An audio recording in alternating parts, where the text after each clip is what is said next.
The room took most of an hour to warm tonight. I came in with the light nearly gone, and the cold came in with me, in the wool and in the boots and in the ledger satchel. The stove has been working at it steadily since, and only now, with the tea made and the lamp trimmed, has the room come back around to being the room. My boots are drying by the stove, and there is still a little of the day coming off them. The loose sheet from the walk is open on the desk in front of me, held down at the corner by the whole stone, and I have been bringing its figures over into the ledger between sentences, which is why this entry will be a slow one. The bay has taken ice. I saw the first of it 4 days ago from the high part of the path, a gray margin along the near shore, and I have let it alone since, because young ice is not worth a man's attention until it has decided what it means to do. Today, it had decided. The margin had gone out from the shore into a shelf, and a shelf is a shore of its own kind, and a shore gets charted. I took the satchel and the stick and went over after the morning's housework, on foot, the boat having been up on her block since the first hard frosts. The walk over is not long, but it is a different walk in this season.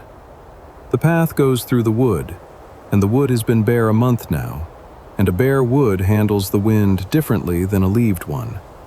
In summer, the trees take the wind and make a long, soft word of it. Now there is nothing up there to soften anything, and what the wind makes in the branches is a dry knocking and creaking, sticks conferring, the sound coming down through the open crowns instead of resting on top of them. The ground was frozen the whole way, the mud of the autumn gone hard in its last shapes, boot heels and runoff channels held where the cold found them, and the frozen grass at the path edges went over stiff where my boots touched it, and did not stand back up. The wind was sitting southwest, off the open water beyond the mouth, and had been since yesterday. The bay, when I came down to it, was doing what it does in the cold months, holding a thin fog on the water and keeping its own light low. I could see the near shore plainly, and the water for a fair way out, and past that the fog took over the business of being the far side. The ice ran along the shore below me, left along the shallows the way spilled milk holds the edge of a table. Gray ice, days old, dull on top where the frost had worked it, and darker where it lay thin. Here and there a stone stood up through it with a collar of white where the freezing had climbed it. Near the shore it was sound enough to take a gull, and there was one standing on it, doing nothing, the way they do. Further out it thinned, and at its outer edge it went translucent, the last foot of it showing the dark of the water through itself. Past that edge, the bay was open and moving. It is too deep to freeze out there, and the shelf will spend its whole season working at a shore it never finishes. The ice was talking most of the afternoon, not loudly. New ice over moving water works at its own seams, and what it makes is a ticking and a small, deep creaking, no rhythm to it. One sound, and then a while, and then another. And now and then a longer note, like a door asked to open slowly. The bay did with those sounds what it does with everything given to it. A tick that was made at my feet arrived a moment later somewhere off to the left. A creak from well along the shelf landed close by my ear, and my own boots on the frozen shingle went somewhere I never caught, because I never heard them land the way I felt them land. Once something knocked twice out in the fog where there is nothing but water, which will have been the ice near me, taking the long way round. This bay has never handed a sound back the way it received it, not a dropped oar, not a word said aloud, and it saw no reason to begin with its own. I gave up attending to where a sound out here seems to come from years ago. Today's ice was folded into that arrangement before it had made its second noise. The charting itself was cold on the hands and asked nothing else of me. The edge of the shelf will not hold a man, and I let it alone. I worked from the shore, pacing my distances off the rocks I keep along that stretch, the same marks I hang the summer soundings on, and noting the offset out to the ice edge at each station.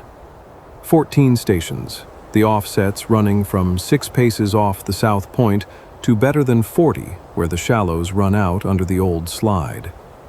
The line between the stations is ragged. It runs out where the water lies still and gives up wherever a point lets the current in close, and then picks up again past it. So the day's drawing is not one shore so much as several short ones set end to end. I drew it anyway, in pencil, on a loose sheet. The pencil because ink will not stand that kind of cold, and the figures I have been copying in tonight are those. The copying is its own small pleasure in this season, the day's rough numbers going over into the fair columns while the day itself dries by the stove, and I laid them into the ledger in the same hand as the 4-fathom lines and the bearing angles. The wind stayed at its work the whole time I was at mine. It came off the water steady and cold, and it was a carrying wind, the kind this bay gets when the air is cold enough, when sound rides in over the water from twice as far as it has any business coming. It brought me the sound of the open sea working past the mouth, and the gull's one flat word when it finally went, handed back from further down the shore than a gull's word ought to reach.